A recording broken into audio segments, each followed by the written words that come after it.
काले कपड़े काला मेकअप करने वाला अजीब ससुराल। लो आ गई हमारी ब्लैक लवर मैडम। अरे तुम लोग ऐसा क्यों बोलते हो मुझे? अच्छा जी, ऐसा ना बोले तो कैसा बोले? काला कपड़ा काला मेकअप, कभी कभी तो तू डायन लगती है। ओफ, तुम लोगों को पता ही नहीं है हमें ब्लैक कलर कितना पसंद है। हाँ हाँ बिल्कुल, सिर्फ तुझे नहीं बल्कि तेरे पूरे परिवार को काला रंग पसंद है। पूरा परिवार काला कपड़ा काला मेकअप करता है। परिवार को काला रंग पसंद नहीं है, बल्कि किसी रीजन से पहनते हैं। चलो अब शॉपिंग करते हैं हम लोग। छोड़ो ये सारी बातें। फिर नेहा निशा अपने सभी फ्रेंड्स के साथ काले कपड़े और काले मेकअप के साथ शॉपिंग करती है। वहीं दूसरी तरफ कीर्ति घर के बाहर झाड़ू लगा रही थी। ये घर के बाहर टूटी हुई झाड़ू से झाड़ू लगाना कितना मुश्किल है। एक नई झाड़ू भी नहीं है हमारे पास। देखो देखो, 26 साल की लड़की अभी भी घर के बाहर झाड़ू ही लगा रही है। न जाने इसके घर वाले कब इसकी शादी करवाएंगे। अरे कैसे करवाएंगे शादी? शादी करवाने के लिए दहेज भी तो देना पड़ता है।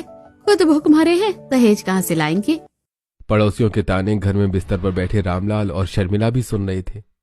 सभी आसपास के लोग दिन भर ताने मारते रहते हैं। हमारी वजह से कीर्ति को भी ये सारी चीजें सहनी पड़ती है। न जाने कब इसकी शादी होगी। अच्छे घर में शादी करने के लिए अच्छा खासा दहेज भी होना चाहिए। इसके लिए तो इतने बड़े बड़े घरानों से रिश्ते आते हैं, लेकिन दहेज की वजह से टूट जाते हैं।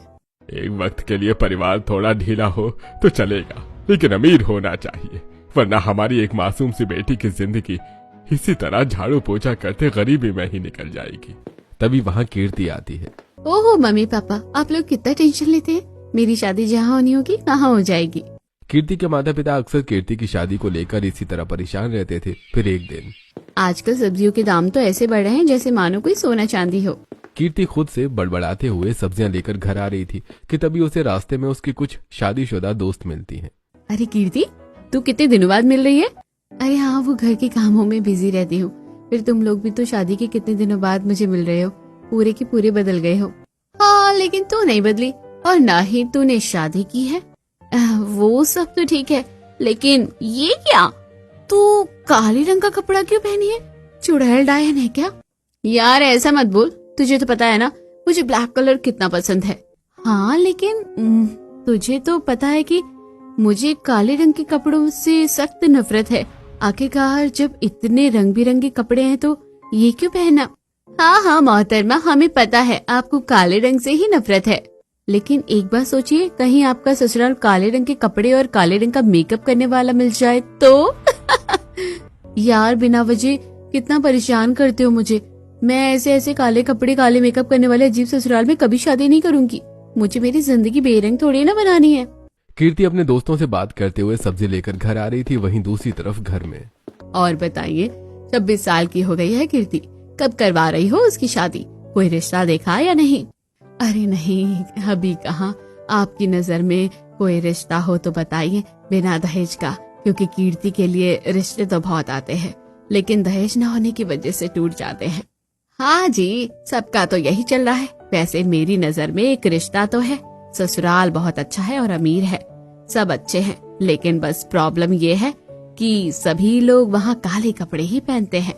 अरे नहीं नहीं, काले कपड़े पहनने वाले अजीब ससुराल में थोड़ी ना अपनी बेटी को विदा करूंगी। तभी वहाँ रामलाल आता है और फोन ले लेता है। देखिए, अगर दहेज नहीं लगेगा और ससुराल करोड़पति है तो हमें काले कपड़े से कोई दिक्कत नहीं है। आप बात आगे बढ़वाइए। इतना कहकर रामलाल फोन रख देता है। आपने ये क्या किया? रिश्ते की बात आगे बढ़ाने के लिए क्यों कहा? आपको तो पता है कीर्ति को काले रंग से कितनी नफरत है। देखो, ससुराल अच्छा है, करोड़पति है और परिवार वाले भी सब अच्छे हैं, फिर काले कपड़े पहनने से हमें क्या दिक्कत है? और जैसे भी हो, खुद काले रंग के कपड़े पहनते होंगे, नहीं पसंद होगा तो कीर्ति नहीं पहनेगी, इसमें क्या प्रॉब्लम है?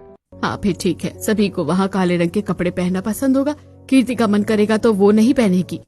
तभी वहाँ कीर्ति आती है और शर्मिला कीर्ति को उसके रिश्ते की बात बता देती है। न जाने मम्मी और पिताजी ने मिलकर कैसा रिश्ता तय किया होगा, पता नहीं वो लोग कैसे होंगे, लेकिन मैं उनकी उम्मीदों पर पानी नहीं फेर सकती। ये लोग ऑलरेडी मेरी शादी के लिए बहुत परेशान रहते हैं, मैं हाँ कर देती हूँ। ये सोचकर कीर्ति शादी के लिए हाँ कर देती है और दूसरी तरफ रोबी भी रिश्ते की बात आगे बढ़वाकर दोनों तरफ आपसी रजामंदी के साथ रिश्ता तय हो जाता है। दिन बीतते हैं और धूमधाम से शादी की तैयारियां शुरू हो जाती हैं। क्या हुआ कीर्ति, तू इतनी परेशान क्यों है? तेरी शादी का लहंगा तो तेरे ससुराल वालों की तरफ से आएगा, हाँ, मैं इसलिए परेशान हूँ कि कैसा शादी का लहंगा आएगा और वो मुझे फिट होगा भी या नहीं। कीर्ति और शर्मिला आपस में बातें कर ही रहे थे कि तभी दरवाजे पर दो स्टाफ कुछ कपड़े और गहने लेकर आते हैं। अरे आप लोग कौन हैं? हम कविता जी की होने वाली बहू के लिए शादी का लहंगा और कुछ श्रृंगार का सामान लेकर आए हैं। ठीक है, आप सारा सामान यहाँ रख दीजिए। फिर दोनों स्टाफ सारा सामान बिस्तर पर रखकर चले जाते हैं और जब कीर्ति अपनी शादी का लहंगा देखती है, ये क्या, ये लहंगा तो काला है। क्या कल शादी का जोड़ा, लेकिन ये तो बहुत बड़ा अपशगुन है। रुक, मैं देखती हूँ। शर्मिला तुरंत श्रृंगार का सामान भी देखती है जो भी काला था। ये क्या, काला कपड़ा, काला मेकअप, भला लिपस्टिक कौन काली भेजता है। तभी शर्मिला को कीर्ति की होने वाली सास कविता का फोन आता है। हेलो शर्मिला जी, पहुँच गया आपके पास शादी का लहंगा और श्रृंगार का सामान? हाँ, वो तो पहुँच गया, लेकिन ये सारी चीजें काली क्यों हैं? आखिरकार शादी में भला कोई काले कपड़े पहनता है क्या? मेकअप भी काला। देखिए, हमारे घर की बेटी इस तरह अपनी शादी में काले कपड़े और काला मेकअप नहीं कर सकती। ये बहुत बड़ा अपशगुन होता है। देखिए, हमारे यहाँ काले कपड़ों को शुभ माना जाता है और मेरी बड़ी बहू ने भी शादी के बाद काले कपड़े ही पहने थे। आपकी बेटी को भी वही लहंगा पहनना होगा। इतना कहकर कविता फोन रख देती है। ए भगवान, न जाने ही कैसा ससुराल है जो शादी के दिन भी काले कपड़े और काला मेकअप करने के लिए बोल रहा है। कितना अजीब ससुराल है मेरा। देख बेटी, हमें नहीं पता था कि यहाँ कुछ ऐसा होता है, वरना हम तेरी शादी यहाँ कभी सेट नहीं करते। लेकिन अब इस तरह से शादी के एक हफ्ते पहले रिश्ता नहीं तोड़ सकते।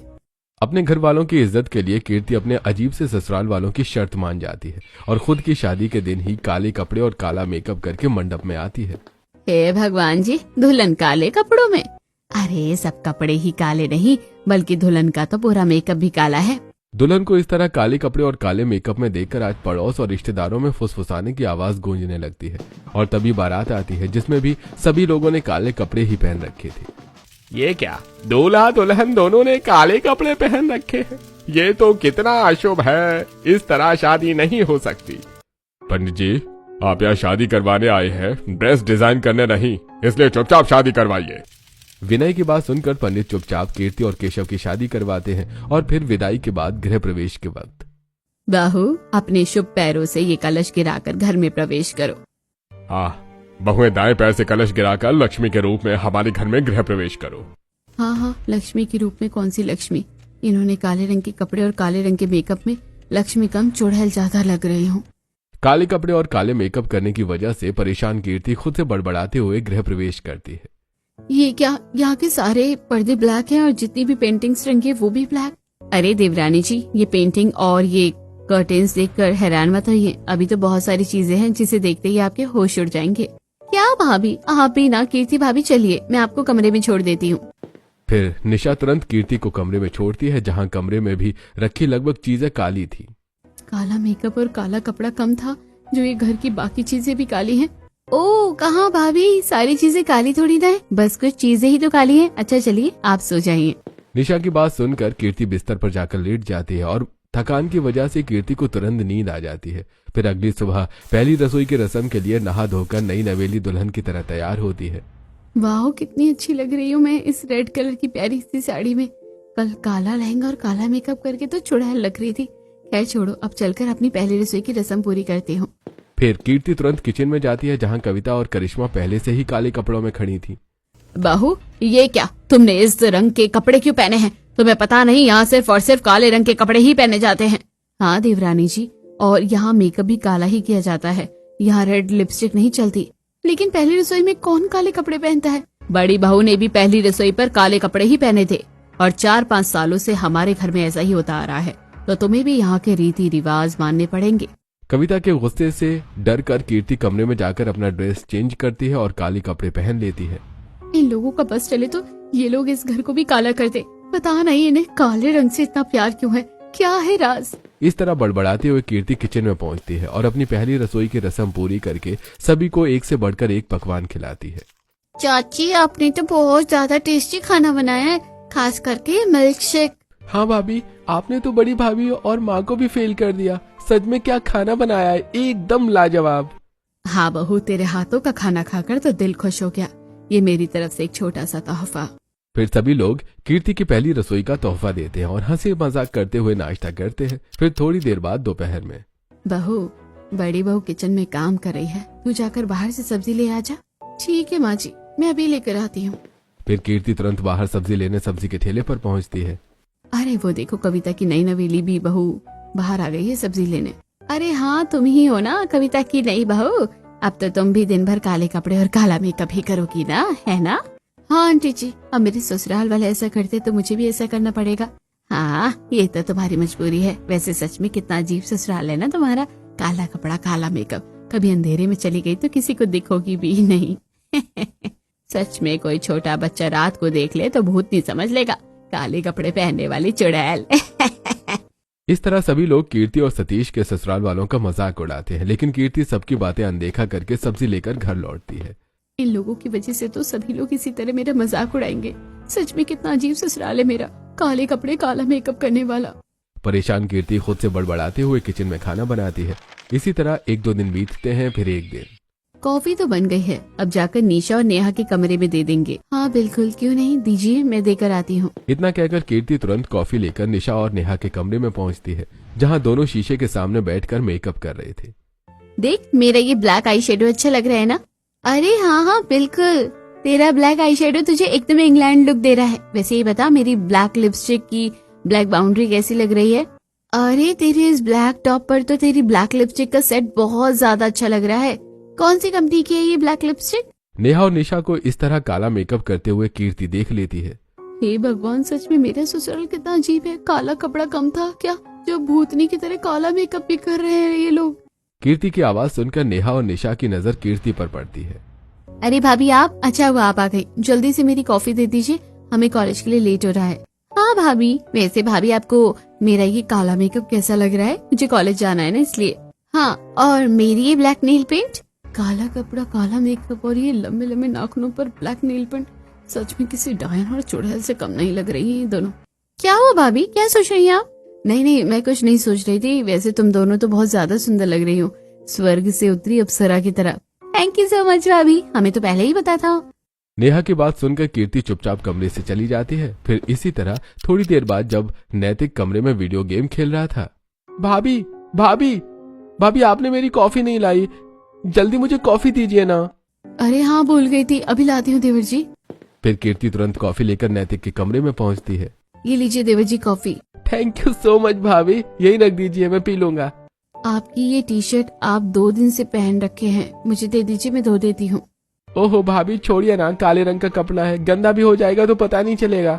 इतना कहकर नैतिक कीर्ति को कमरे से बाहर भेज देता है। हे भगवान, मेरे ससुराल तो सच में अजीब है।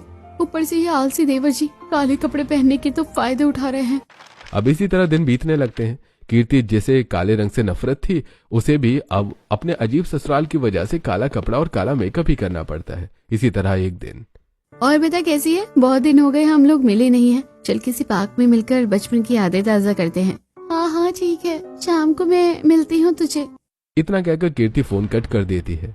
जाने के लिए तो हाँ कर दिया, लेकिन अगर इस तरह काले कपड़ों और काले मेकअप में जाऊंगी तो मेरे दोस्त मेरा मजाक उड़ाएंगे। अब क्या करूँ मैं?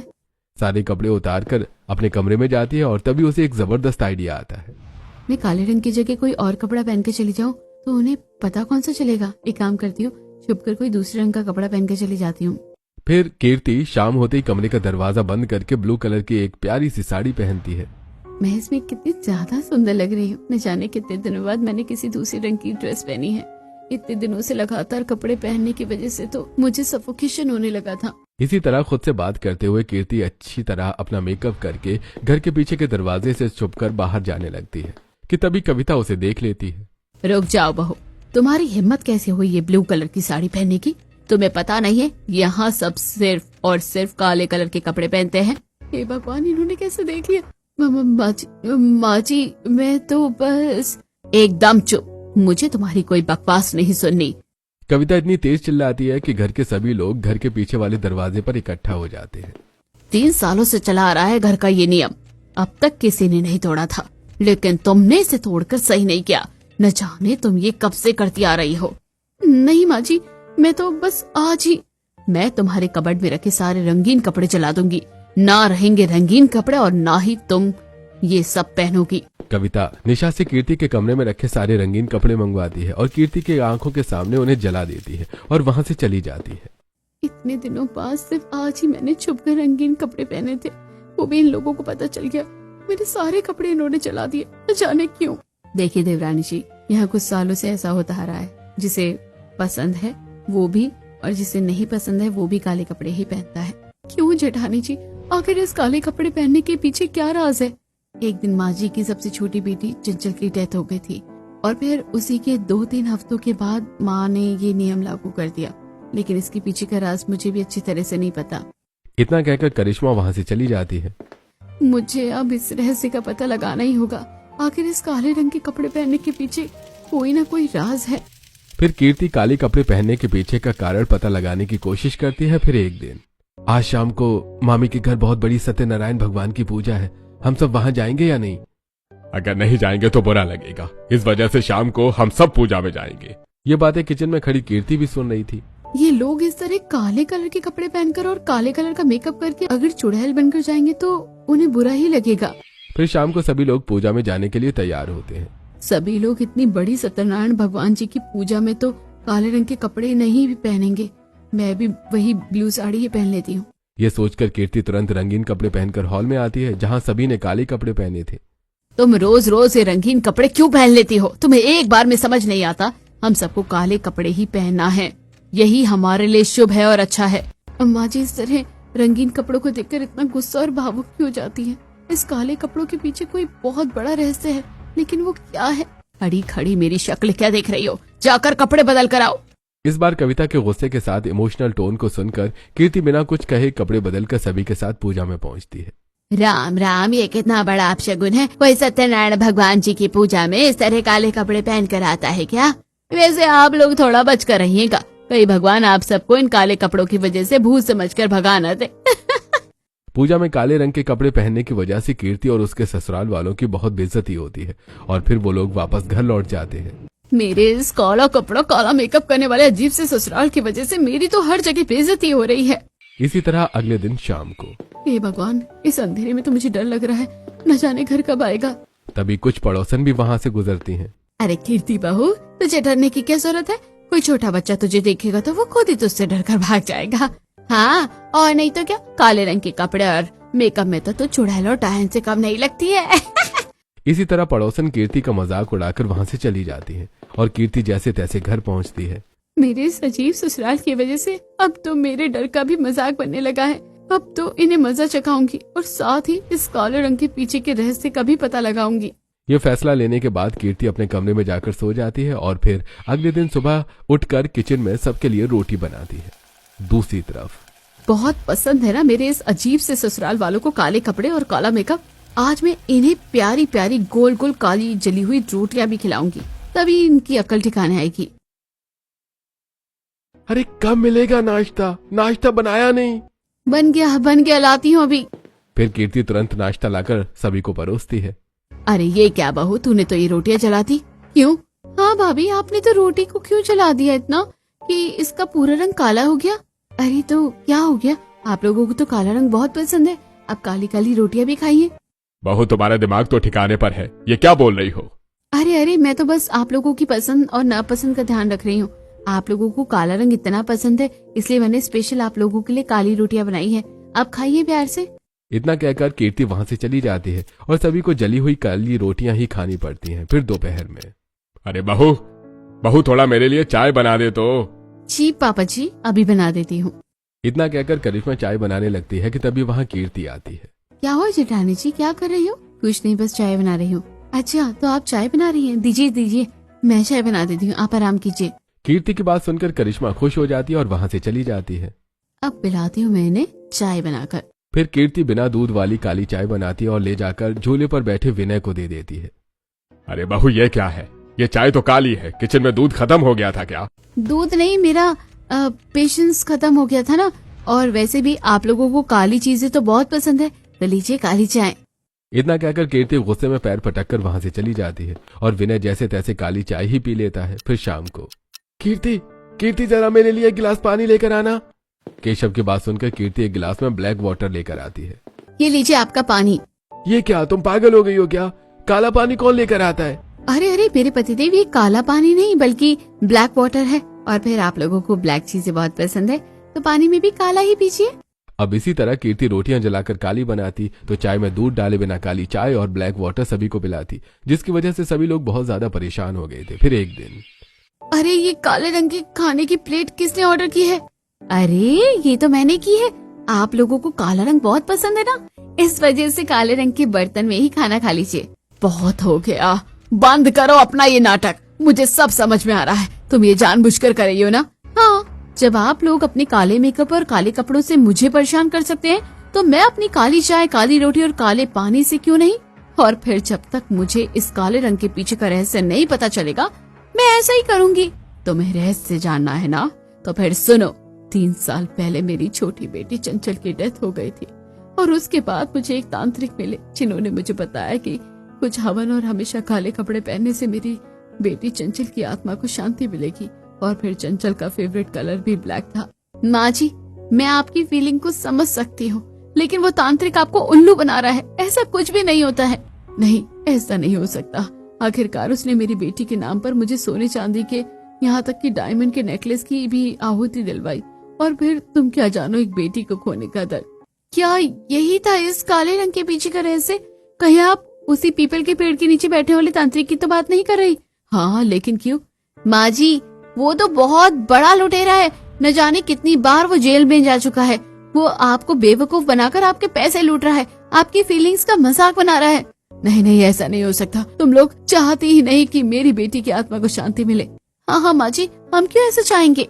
हाँ, और अगर आपको विश्वास नहीं होता तो आप हमारे साथ पीपल के पेड़ के नीचे चलिए। इस वक्त वो महुए के नशे में धुत रहता है, सारी सच्चाई खुद उगल देगा।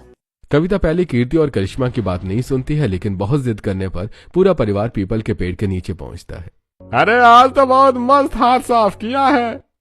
अरे तू तो रोज हाथ साफ करता है। मैंने तो एक ही दिन में एक अमीर औरत को पकड़ा और उससे हर हफ्ते सोने के गहने या डायमंड की रिंग ले लेता हूँ, तांत्रिक का नाटक करके। क्या सच्ची? अरे हाँ, और नहीं तो क्या। ये देख मेरी नकली दाढ़ी मूंछ। उस बुढ़िया को तो लगता है कि उसकी मरी हुई बेटी चंचल की आत्मा को शांति मिल जाएगी ये सब करने से, और इस चक्कर में वो मुझे अब तक न जाने कितने पैसे दे चुकी है और आगे भी देती रहेगी। और साथ ही बेचारी अपने पूरे घर वालों को काला भूत बनाकर रखती है। ये सारी बातें पीपल के पेड़ के पीछे खड़ी कविता और उसका पूरा परिवार सुन लेता है। तेरी हिम्मत कैसे हुई मेरे साथ ऐसा करने की, मेरी फीलिंग्स का मजाक बनाने की? हे भगवान, इन्होंने मेरी सारी बातें सुन ली। अरे भागो। कविता को देखते ही तांत्रिक अपने कल्लू चोर के साथ वहां से भाग जाता है। मैंने आपको कहा था ना, ये आपको बेवकूफ बना रहा था। ऐसे तांत्रिक और काले जादू पर विश्वास नहीं करना चाहिए। ये लोग सिर्फ हमें बेवकूफ बनाते हैं।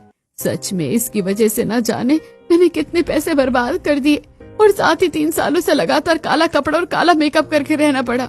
छोड़िए माँ जी, इसकी असलियत आपके सामने आ गई, यही खुशी की बात है। हाँ, अब ना ही मैं अपने पैसे बर्बाद करूंगी और ना ही अपने पूरे परिवार को काला कपड़ा और काला मेकअप करने पर मजबूर करूंगी। अब सब रंगीन कपड़े पहनेंगे। इस तरह कीर्ति अपने काले कपड़े और काले मेकअप करने वाले बेरंग अजीब से ससुराल को रंगीन कपड़ों में बदलकर सभी के साथ खुशी खुशी रहने लगती है।